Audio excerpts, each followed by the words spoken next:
aleluia, aleluia,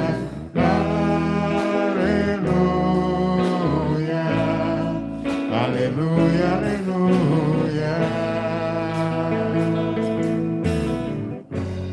Quero ouvir o que o Senhor irá falar.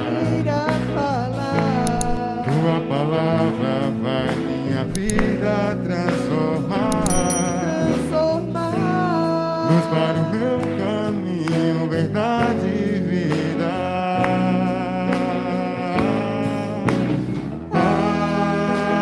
Aleluia, aleluia, aleluia, aleluia, aleluia, aleluia. O Senhor esteja convosco. Ele está no meio de nós. Proclamação do Evangelho de Jesus Cristo, segundo Mateus. Glória a vós, Senhor. Naquele tempo, os fariseus ouviram dizer que Jesus tinha feito calar os saduceus. Então, eles se reuniram em grupo e um deles perguntou a Jesus para experimentá-lo: Mestre, qual é o maior mandamento da lei? Jesus respondeu: Amarás o Senhor teu Deus de todo o teu coração, de toda a tua alma e de todo o teu entendimento. Esse é o maior e o primeiro mandamento. O segundo é semelhante a esse: amarás o teu próximo como a ti mesmo. Toda a lei e os profetas dependem desses dois mandamentos. Palavra da salvação. Glória a vós, Senhor. Amados irmãos e irmãs, a liturgia nestas últimas semanas tem nos falado muito a respeito da perseguição que Jesus há de passar e de que modo ele vai se entregar para nos salvar, morrendo em uma cruz e nos amando até o fim. Mas durante todo o Evangelho, e principalmente neste ano que estamos meditando o ano A, no Evangelho de Mateus, a grande pergunta que nos é apresentada no tempo comum é: o que devo fazer, ou de que modo proceder, ou de que modo devo fazer para ganhar o reino de Deus? A grande pergunta é essa: o que eu devo fazer, ou de que modo eu devo proceder para herdar o reino de Deus, para entrar no céu? E talvez não, esse é o nosso caminho e o nosso objetivo, entrar no céu. Só que para entrar no céu, nós nunca poderemos entrar só.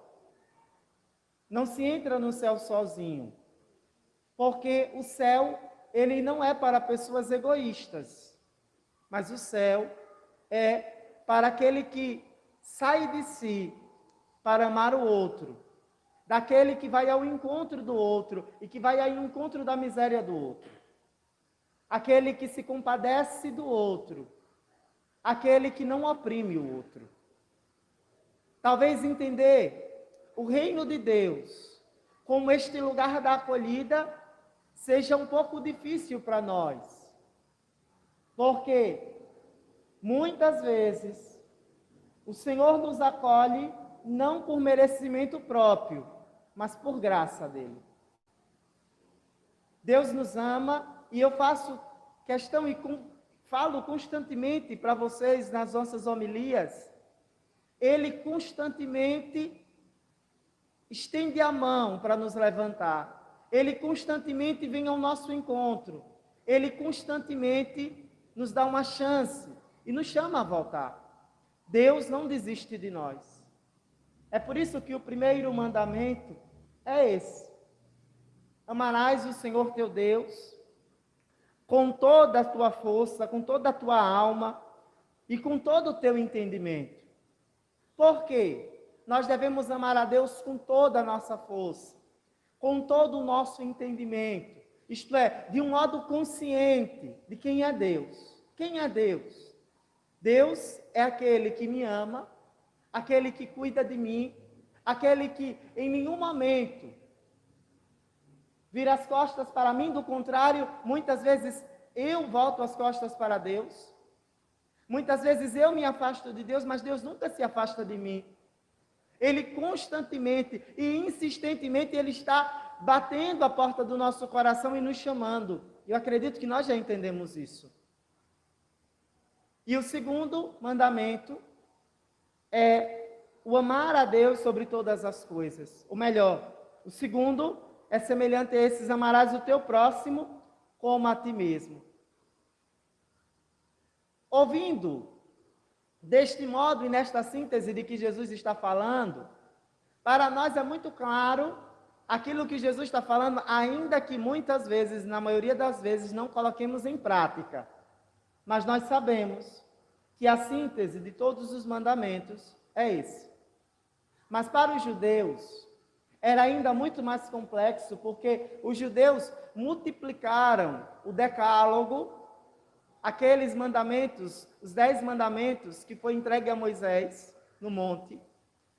E o Senhor e os judeus, durante toda a trajetória histórica, foram traduzindo os mandamentos em outros mandamentos, positivos e negativos, que o povo precisava viver e de que modo o povo precisava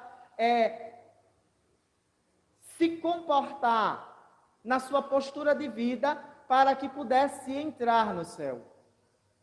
Só que os judeus foram se blindando com tantos mandamentos e foram esquecendo aquilo que é essencial. E o que é essencial para o judeu?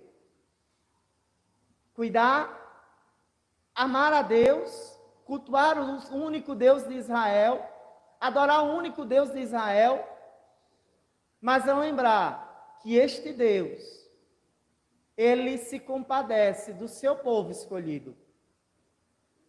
Só que, muitas vezes, em nome de uma lei, os judeus acabavam fechando os olhos para algumas situações, assim como nós também fechamos diante do outro e da necessidade do outro. E aí o Senhor lembra hoje Jesus lembra para os fariseus aquela regra de lembrar quem você é, lembrar de onde você veio e não desejar ao outro aquilo que você não quer para si. Lembrando de quem eles eram quando o Senhor os resgatou e deu uma terra que jorra leite e mel. O estrangeiro. O estrangeiro para o povo de Israel, e a lei, ele deve ser bem cuidado. Ele deve ser amado. Ele não pode passar fome. O estrangeiro deve ser acolhido em sua casa com muita honra, porque todas as vezes que o povo de Israel vinha um estrangeiro, ele lembrava que ele também foi estrangeiro no Egito, e que o Senhor providenciou em terra estrangeira a acolhida. E assim como ele foi amado, ele também é chamado a amar o próximo. Depois, o Senhor apresenta mais duas figuras que para o povo de Israel é muito cara: a figura da viúva e a figura do órfão, que eram as pessoas mais frágeis de uma sociedade. A viúva, porque depois que o marido morria, se não tivesse filhos já adultos, só restava-lhe duas coisas: se prostituir, se fosse nova, ou mendigar, e se não conseguisse a comida, morrer de fome. Ao órfão, ele era considerado como indigente, porque não tinha pai, não tinha mãe, e o que restava era mendigar. Se não encontrasse comida, também morreria. E o Senhor chama a atenção do povo de Israel. chama a atenção do povo de Israel dizendo: olha, eu vos amo, eu cuido de ti, e assim como eu cuido de ti, você também é chamado a cuidar do teu irmão. E quem é o meu irmão? O meu próximo. Mas de que modo eu devo cuidar do meu irmão? Do mesmo modo que eu cuido de mim. Mas, padre, eu não cuido de mim. Eu não tenho um autocuidado. Eu não me preocupo comigo mesmo. Então, você não vive a experiência do amor de Deus em sua vida. Porque quem primeiro cuida de nós? O próprio Deus. O próprio Deus nos ama, o próprio Deus com mão forte nos protege, o próprio Deus faz tudo. E olhe na nossa vida, é só olhar na história de nossa vida aqui, sintetizando o tempo comum, e o Senhor já vai afunilando a reflexão do tempo comum. Como o Senhor cuida de nós e como o Senhor com mão forte nos protege. E como o Senhor também nos chama a cuidarmos uns dos outros para podermos entrar no céu. Mas também é verdade que não é fácil. E nós sabemos que não é fácil. Mas este é o caminho. E estes são os maiores mandamentos. Olhe, nós podemos esquecer muitas coisas. Mas se na regra de vida, se na nossa regra de vida cristã, nós lembrarmos destes 2 mandamentos, nós iremos para o céu e nós viveremos com perfeição todos os mandamentos. E aí, amados, para observarmos se nós estamos vivendo estes mandamentos, nós devemos olhar para nossa casa, como o Senhor hoje fala à comunidade de Tessalônica. São Paulo fala do testemunho e do modo que eles procedem, a tal ponto que já chegou em terras estrangeiras essa notícia. O testemunho daquele povo que, abraçando a fé em Jesus Cristo, acolhendo a sua palavra, tornou esta palavra verdadeira e viva no meio daquele povo. E por isso, o seu testemunho é um testemunho que os livra do castigo que há de vir. E qual é o castigo que há de vir? O castigo que há de vir é aquilo que nós já conversamos. Eu serei julgado de acordo com os meus julgamentos. Como é que eu serei julgado no último dia? Do mesmo modo e na mesma medida que eu julgo as outras pessoas. E como é? Não balance a cabeça, pelo amor de Deus, e nem faça caras e bocas. Como é que você trata os seus filhos? Como é que você trata a sua esposa, o seu esposo? Como é que você trata os seus irmãos? Como é que como igreja nós vivemos? Se no último dia, no dia que há de vir, eu for julgar, ou melhor, se eu for o juiz de mim mesmo, eu serei salvo, eu encontrarei a salvação?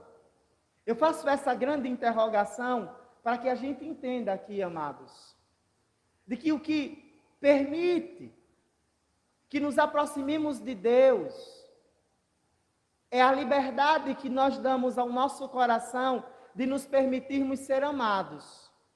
E na medida em que somos por Ele amados, nós também permitimos que o amor se faça presente em nossa vida. Ainda que muitas vezes não queiramos, ainda que muitas vezes o nosso orgulho, o pecado que grita em nós e que muitas vezes nos leva ao buraco, que é o orgulho, ele tente gritar mais forte, nós precisamos permitir que as virtudes e que a experiência com Deus nos lembre que nós também fomos escravos, que nós também fomos estrangeiros, que nós também necessitamos do perdão, assim como nós somos chamados a perdoar. E se assim nós perdoarmos aquele que nos ofendeu, nós também seremos perdoados de todas as nossas faltas. Por isso, amados irmãos, peçamos a Deus esta graça, a graça de amá-lo de todo o coração e com todo o entendimento. Amá-lo de um modo não sentimental e com um sentimentalismo vazio, mas amar a Deus com as nossas forças espirituais, mas também de um modo racional. Amar a Deus, olhando para a pessoa, e às vezes a gente olha assim para a pessoa e diz, meu Deus, essa pessoa não merece por ela mesma ser perdoada. Mas quando nós entendemos de que modo Deus nos ama, a gente diz, Senhor, tem compaixão de mim e ensina-me, Senhor, a ter compaixão também do próximo, como o Senhor tem de mim. Principalmente, amados, dos mais fracos. Nós costumamos, quando o outro cai, jogar pedra. E quando a pedra, ela não mata, nós pisamos no pescoço. E o Senhor nos chama a fazermos o contrário. Quanto mais fraco, nós devemos ser mais misericordiosos, sem esquecer que ser misericordioso e que amar o outro não é mentir. Lembre, quando eu perdoo o outro, quando eu perdoo o próximo, quando eu sou compassivo com o outro, isso não tira e não me dá direito de mentir para o outro, mas viver para com o outro a caridade na verdade. De que modo? Eu te amo, mas eu não posso omitir aquilo que fere a nossa relação, aquilo que fere a nossa amizade, aquilo que não te faz progredir. Aí, meus filhos, falando deste modo e amando deste modo, nós sofreremos. Nós muitas vezes vamos à cruz, mas nós ressuscitaremos com Ele. E também nos alegraremos, como estamos aqui, diante da mesa do altar, para agradecer e nos alegrar diante dEle, por tamanho amor e por tamanha graça. Porque entre tombos, quedas e reerguimentos, Ele nos acolhe, Ele nos ama e já nos permite viver aqui a alegria deste amor que se faz presente em cada um de nós. Louvado seja nosso Senhor Jesus Cristo. Maria, Mãe de Deus, Maria, Mãe dos pobres, Mãe de todas as nações. Maria, Mãe de Deus, Maria, Mãe dos pobres, Mãe de todas as nações. Dentre todas foi a escolhida para ser mãe do meu Senhor. Por ela nasceu o Altíssimo, o nosso Salvador. Maria, Mãe de Deus, Maria, Mãe dos pobres, Mãe de todas as nações. Maria, Mãe de Deus, Maria, Mãe dos pobres, Mãe de todas as nações.